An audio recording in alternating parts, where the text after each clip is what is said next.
Hello and welcome to this taster webinar on somatics and singing. Now, I'm Eleanor Pennell-Briggs, aka The Embodied Singer. You might have found me from Instagram or from one of my performances. Either way, welcome. A little introduction. I am an opera singer. I'm currently working at the Royal Opera House, and I'm also a coach working specifically with singers and other musicians using the principles of somatic experiencing. Now, somatic experiencing is the therapeutic approach that helped me to heal my post-traumatic stress disorder. And my PTSD was absolutely nothing to do with my singing, but it was having major effects on my singing for most of my adult life and really getting in the way of me having the career that I was hoping I would have. So when I went to my somatic therapist for the PTSD, what I started to see as I healed was major changes in my singing, major transformation. I couldn't have been happier about it because suddenly people were hearing my singing differently and experiencing me as a performer differently, and new career opportunities came to me. And once I started training in somatics myself, I realised that this really had an amazing application for singers, and I couldn't see anyone else doing it, so here I am. I know that it's possible for other people to have the same sort of transformation that I had. The aim of this webinar is to give you the information you need to get started using somatics to help you better understand your body and improve your singing. And it doesn't matter if you're an amateur singing in your local community or if you're a world-class opera star. As you're going to see today, we're all human, and so we all respond in similar ways, and that means that somatics can work for everyone. Now, to kick things off, I'm going to explain a little bit more about somatics and where it comes from, what it means, and then we're going to have a closer look at your incredible nervous system to see what's really going on. And before we finish, we'll try a few easy exercises that you can do to help instantly calm your anxiety and lower stress levels. So if you're ready, let's get started. So the word somatic just means of the body, and it comes from the Greek word soma, and it came from studies of animals in the wild, where researchers were trying to work out why wild animals don't get traumatized when they are constantly being chased by tigers and running into things that would otherwise be incredibly stressful. They have these stressful events and then don't get traumatized. They seem to shake it off. Unlike humans and domesticated animals, we get traumatized when we have overwhelming levels of stress. So with somatics, what we're really doing is we're looking at stress and stress reactions and how those things are affecting our entire lives, our entire bodies. So from a biological perspective, that's really what we're doing. We're looking at stress through biology and through psychology. So it's often called a psychobiological approach to therapy, to life, to healing. And somatic therapy is very much a bottom-up approach, which is kind of a funky title. But usually when we're talking about cognitive therapy, what we're looking at is cognitive changes first, so changes at the level of the mind, that then we see a trickle-down effect into physiological changes in the body. So that might mean in behaviour. And with somatics, we're working with the physiology first. We're working body up. So we're making changes at the level of the physiology, and then we're seeing changes in the psychology as a result of that. And the great thing about this is that it means that it's not actually about the story. You don't have to talk over and over and over again about something that happened to you. Actually, it's not the story necessarily that we're all that interested in, although sometimes it can be a part of the healing. Actually, what we're interested in was not what happened, but what your body did to adapt to what happened. It's all about your body's adaptation to the stressful event, to the ongoing stress, whatever it is that's caused the issue. And your nervous system really is the key to this. It's the key part of our body that deals with stress. So how does this relate to singing? Well, when we're singing, we're usually in some form of a survival response. That's to be expected because we're in a vulnerable situation in front of other people, and we're showing something that is part of our creativity, part of our authentic expression. So it's vulnerable, right? And there's two questions we can ask ourselves about this. that we can approach using somatics. The first question is, how can we limit these responses from negatively affecting our performance? And secondly, how can we use the survival energy that these responses give us to our advantage on stage? Those are our key questions to look at. Your nervous system is one of the most amazing things in your body. It's one of the first things that develops when you're in the womb.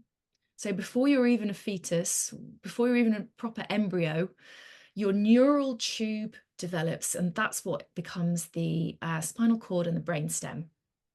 And there's over 8 billion neurons that make up the central nervous system, which is kind of incredible. It blows my mind every time I read that stat. And really, when we're talking about stress, we're talking about the autonomic nervous system. And that's the system that controls involuntary processes. So that's your heart rate, your digestion, your breathing, your blood pressure. There's no conscious effort with this. And there's two main divisions of the autonomic nervous system. We've got the sympathetic branch and the parasympathetic branch. So it's not sympathetic in the way that we're used to thinking of the word sympathetic, where you feel sympathy for somebody. This is just another way of using the word sympathetic. Now, the sympathetic branch, you can think of this as the gas pedal. You're putting on the accelerator, right? So this is preparing your body for fight or flight whenever you get stressed. So there'll be a stressor in the environment and your body will go, do you know what? We need to do something about this. And it will give you this big surge of survival energy. The parasympathetic branch is like a brake pedal. So it slows everything down. It encourages rest and digest. It encourages helping your body to relax and recover, to conserve energy. We can be socially engaged when we're in the parasympathetic. So a healthy nervous system balances between the sympathetic, which is like the alert, and the parasympathetic, which is the calm responses. And when stress is happening to us chronically, the balance between these two can tip towards an overactivation of the sympathetic system. And that's what we don't want. So the threat response cycle. And I hope you enjoy these slides because I had a great time looking for these little illustrations. The threat response cycle is amazing. It happens in less than a split second. So although I've put it into different steps here, normal state, startle and arrest, orient to the threat, assess the threat, and respond and react. Although these are definitely different steps in the cycle, they all happen seemingly simultaneously because this happens so quickly. Now, all mammals have a threat response cycle. We are the same as a meerkat, for example, in this way. So I'll give you an example of how this works. So imagine you're walking down the street, going to the shops, feeling normal, you're pretty calm, everything's fine. You hear a loud bang and you jump and you suddenly stop. So that's startle and arrest. So something in your environment, the loud bang, has been perceived by your nervous system and it's startled and arrested you. So we have this jump response and we have this slight freeze, this arrest. And then the first thing we do is we orient to the threat. So that just means we look for where the threat is. You'll see this. So in our example, we're walking down the street, we hear a loud bang, everybody on the street jumps and stops in their tracks, and then you see everybody will turn their head or their whole body towards where the sound came from. So that's everybody orients to the threat. And we see this in you might have seen on nature programs, packs of antelope or deer. There'll be something that the herd will feel or sense in the environment, and all of them, almost as one, will look towards it. So that's the orient response. Once we've worked out where the threat is and we've oriented to it, we've looked to where it is, then we know we can assess the threat. So at this point, we're really working out, is this actually a threat? So was that loud bang somebody with a gun, or was the loud bang just a car backfiring? So it's really, this is the moment where our nervous system decides, are we in danger or is everything okay? Once we've assessed the threat, we can then respond and react. So this is where our survival reactions come in. And these are the fight, flight, freeze responses. There are some others, but those are really the big three that we are talking about. Once you've reacted with one of those survival responses, what then happens usually is we go back to our normal state. So we respond and react to the threat, and then we calm down again. Now, if at the assessing stage we decide, oh, do you know what? It was just a car backfiring, then we skip the respond and react and we go straight back to our normal state. So we calm down back to normal. We're like, oh, gosh, that really gave me a shock. And we take a deeper breath and things calm down. So this really is what's happening all the time, incredibly quickly.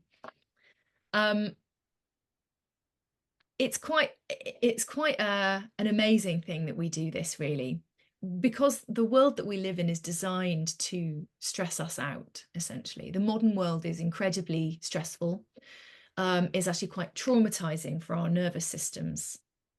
And our nervous system, really, its only job is to keep us alive. So it views everything around us through the lens of life or death. So sometimes even an email from your boss saying we need to talk is enough to send you into a survival response, because your nervous system doesn't know the difference. And I said this in the interview with Jeff, the nervous system doesn't know the difference between an email from your boss and being chased by a bear. There was really no difference for it. So when we're looking at nervous system responses to stress, sometimes it seems really, really over dramatic, really melodramatic. And we think, why on earth did I react like that? Or I just massively overreacted to something and I don't even know why, and how I'm so silly. Why did I do that? But actually, your nervous system is going to do it whether you want it to or not. That's its job. And its job is just to keep us alive. And that's what it thinks it's doing.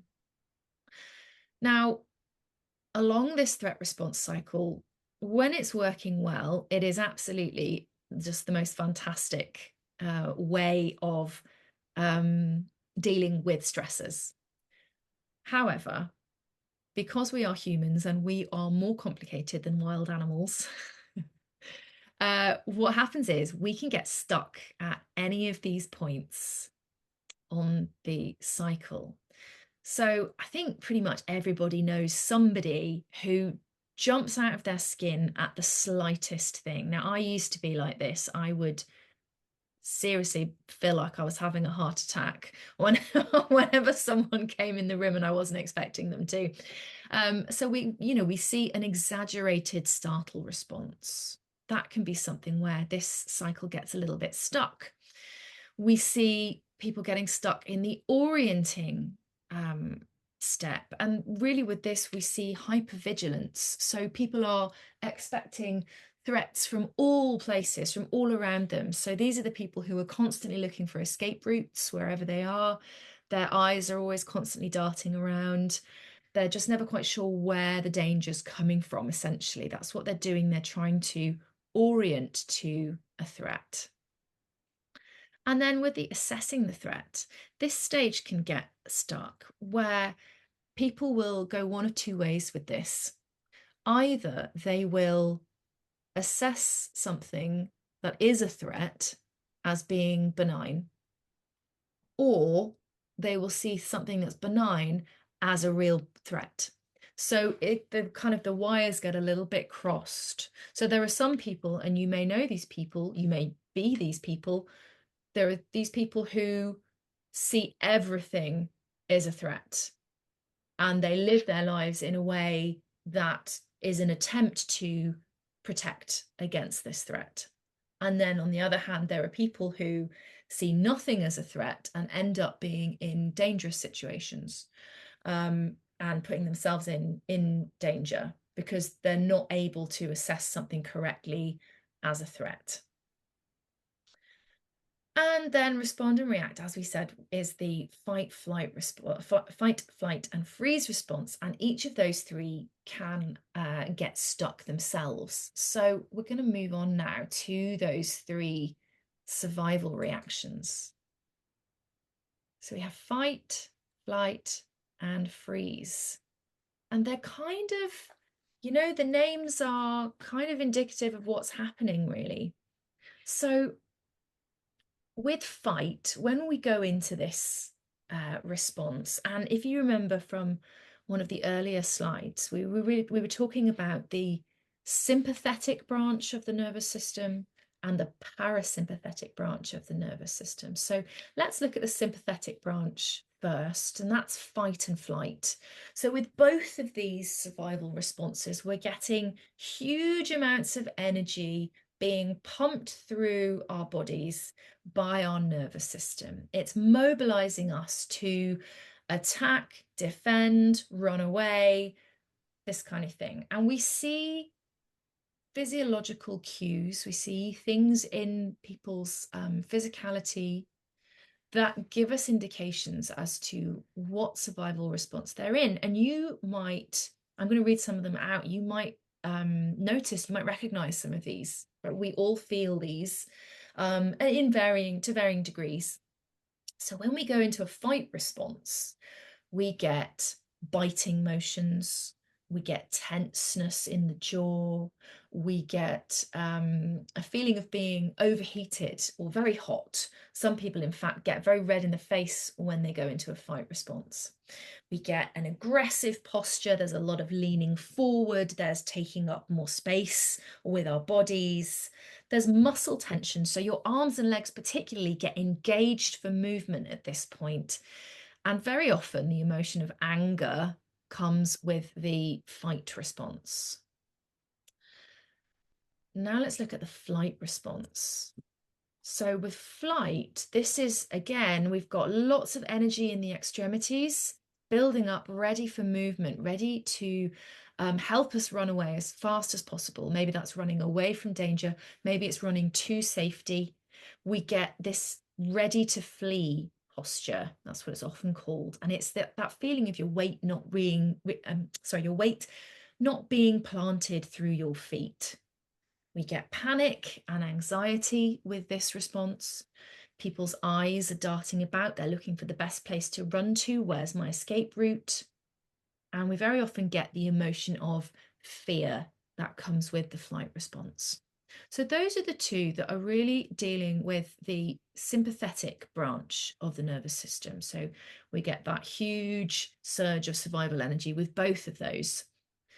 And if we come over here to freeze,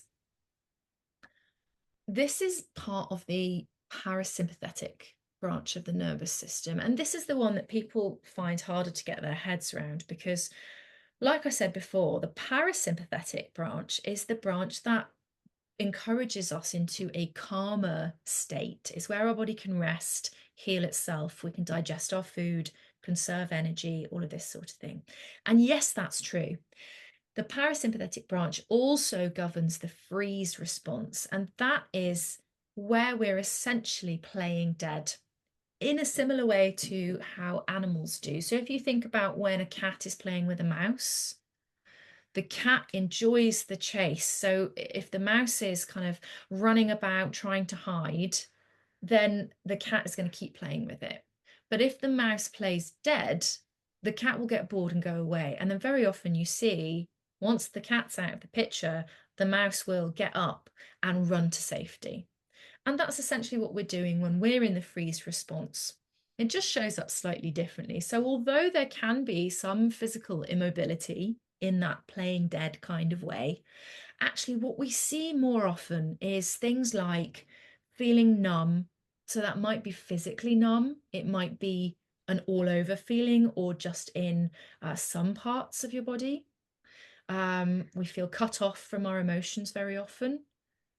We see people holding their breath or taking really shallow breaths with this. And there's often a lack of memories or amnesia that happens, decreased heart rate, because remember, we're conserving energy in this state, and dissociation. So freeze can really, it can cause people to really disconnect from their bodily experience of something that's happening.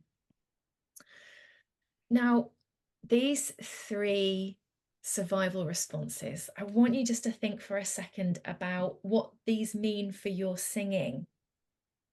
Singing in front of an audience is stressful, and I'm assuming you guys are all singers because you're in Jeff's group. So I know you will understand what it feels like to perform in front of an audience. We don't know, whenever we step out as musicians, whenever we step out in front of an audience, we don't know what their reaction is going to be. We don't know how we're going to be received. And then we have to do this thing which is really vulnerable. We have to open our mouths and express something that is part of us, part of our personality, part of our creativity, part of our authenticity. So it's a very vulnerable situation to be in. And very often we get these survival responses. So let's think about for a second stage fright.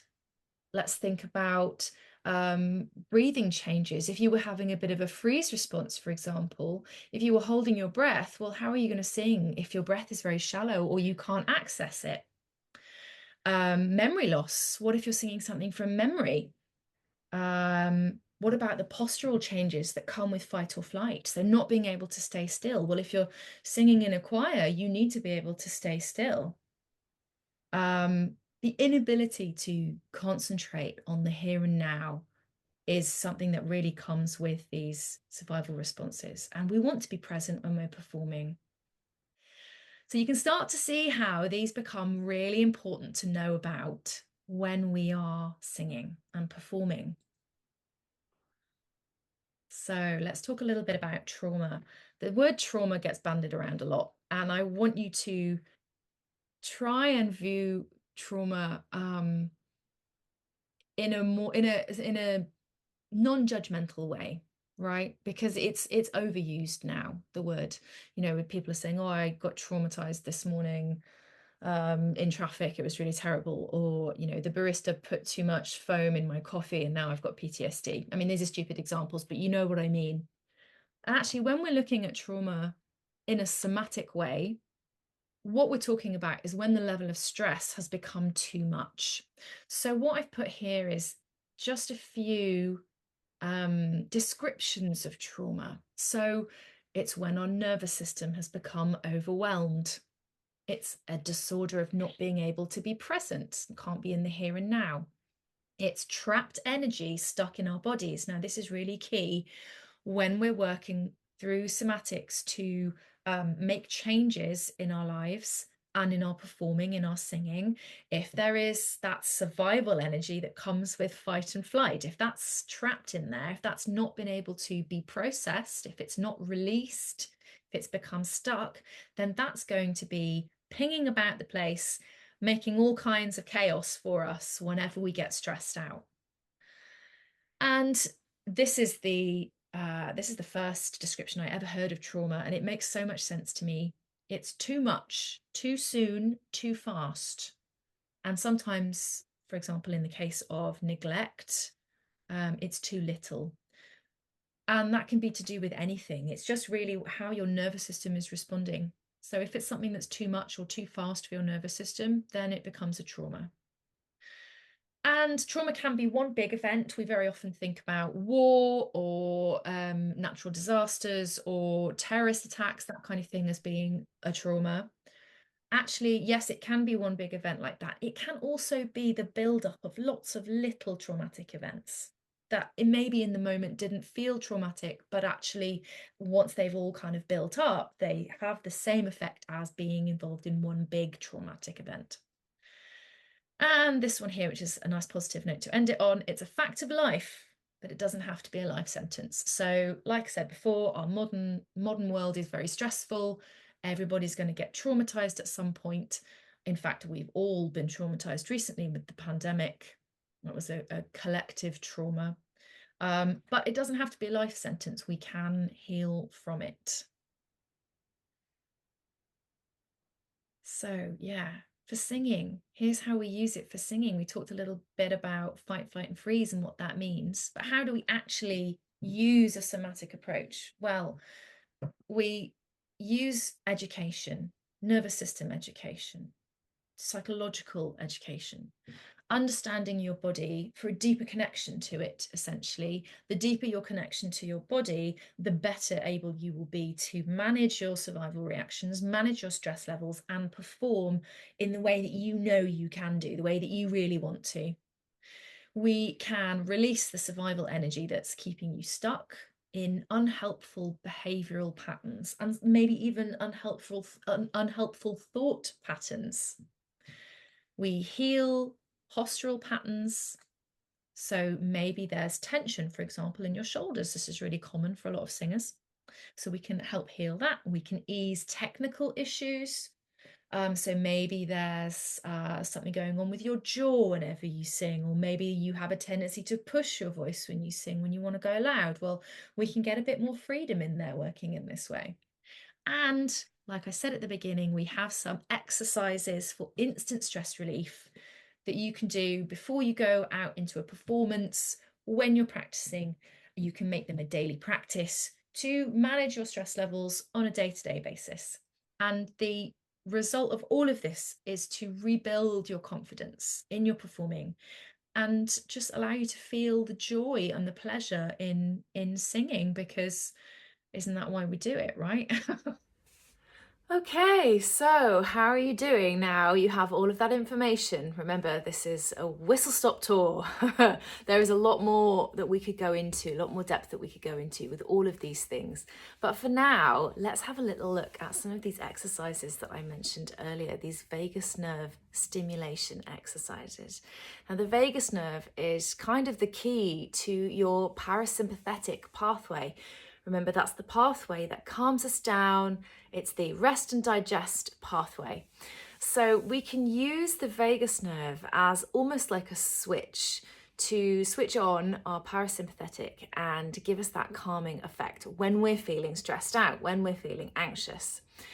And I want to show you some of these exercises now, and so that you can try them together with me here and then take them away, practice them yourself and see what benefit you get. I'm going to say this again as we go through them, but I want to start this by saying the key to all of these exercises, and they're all super simple, but the key is to notice the changes in your physiology. There's no point doing them if you're not noticing what's happening to your body. The point is to really tune into those feelings of calm, the feelings of settling as your system flips into the parasympathetic and we start to calm down. We need to know what those signs might be. So we're always looking out for things that signal a settling effect. That could be yawning. That's a really big one. So yawning, sighing, a big deep breath, big spontaneous belly breath. It could be a tingling feeling across your whole body or across a certain part of your body. These are the sorts of things that we're really looking out for. So I want you to just keep an eye on these as we're going through these exercises. So the first exercise that we're going to try together is called the VU breath. Now, I love this one. This is the first exercise that Peter Levine, who was the developer of somatic experiencing, this is the first exercise that he gives to people to try. And it has wonderful, wonderful effects. And for you guys who are singers, I know I can ask this of you, and I know that you'll know exactly what I mean when I say chest resonance. So I want you to put a hand on your chest as we're doing this, and I want you to feel the resonance here in your chest cavity, and I want you to follow that down. It's going to move through the column of your torso, from your throat to your chest, solar plexus, and down into your stomach. Now see, whilst you're doing this, see if you can follow those lovely rumbly vibrations as they move through, and then notice those signs of your physiology shifting into the parasympathetic. And we'll come back to this, don't worry. I'm going to keep repeating it so that you know exactly what to look out for. So all we do with this is that we take a big inhale through your nose, and then we exhale on a VOO sound. So choose a pitch, middle voice, something that's easy. Don't worry, it's not about the sound that you make here. We're not judging on singing, we're just doing the technique. So let's do this together. Let's try this together. So big breath in.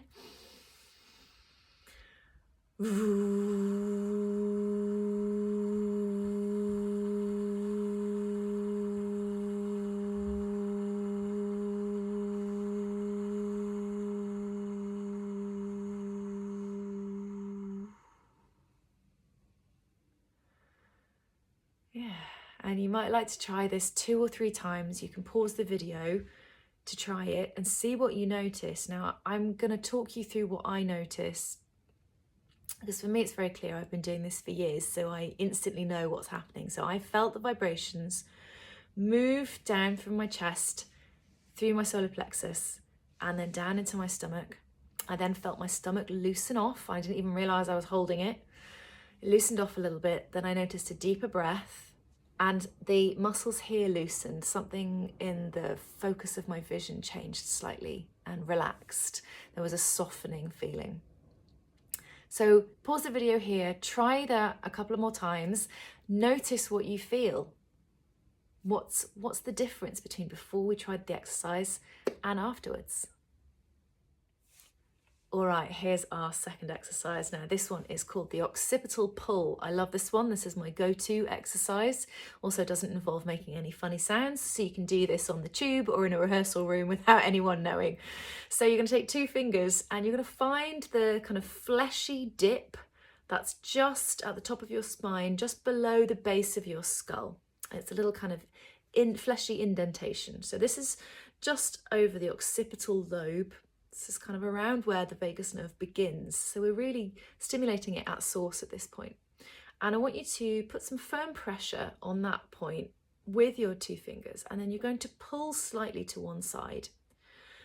And then you're going to push slightly to the other side. Now, if you prefer, you can pull to one side with this hand and then swap hands and pull to the other side. It's entirely up to you.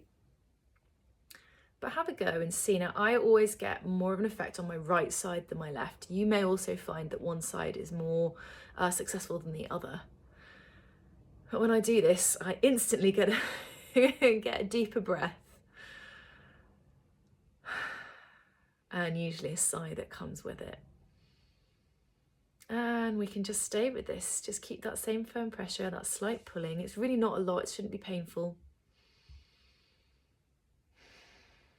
And sometimes, as I just did then, I feel a little bit of lightheadedness, just because that switch into the parasympathetic has happened very quickly.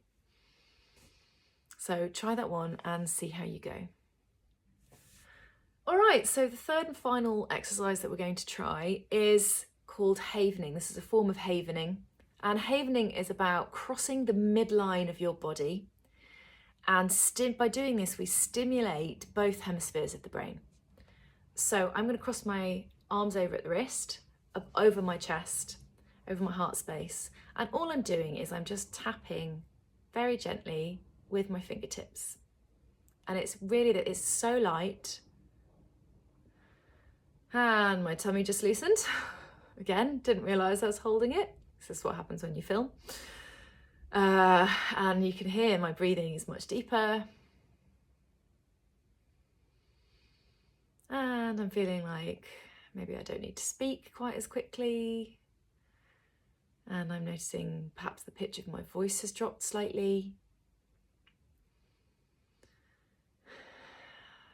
A big sigh. And I'm not going to do it on camera, but I feel like I could yawn. So try this again with all of these 3 exercises. Pause the video, try it for yourself for a little while, and just see how you go. Now you can also do this one on your knees, so crossing your hands over on your lap and tapping your alternate knees. Let me know how you get on with these. I love these exercises. These are brilliant ways to calm yourself down in the moment when you need them. and we can use them as a preventative stress relief. So using them kind of as a daily practice, or at least a regular practice. That's brought us to the end of this taster webinar in somatics and singing. Now, I hope that you found this useful and informative, and I hope that you try out some of these exercises and think about your singing in a different way now that you know what your body is doing, what your nervous system is doing when you're getting stressed out and when you're performing, because remember, performing is also stressful and vulnerable, and we want to see if we can use somatics to calm that down, calm down the body, and get the body to understand, get your nervous system to understand that singing is something that we love and that we don't need to feel stressed about. Now, if you want to get in touch with me, I love to hear from anybody who follows me, who's interested in this stuff. Do get in touch with me with any questions or thoughts that you might have. In the meantime, thank you so much for joining me, and I wish you a calm and happy singing life.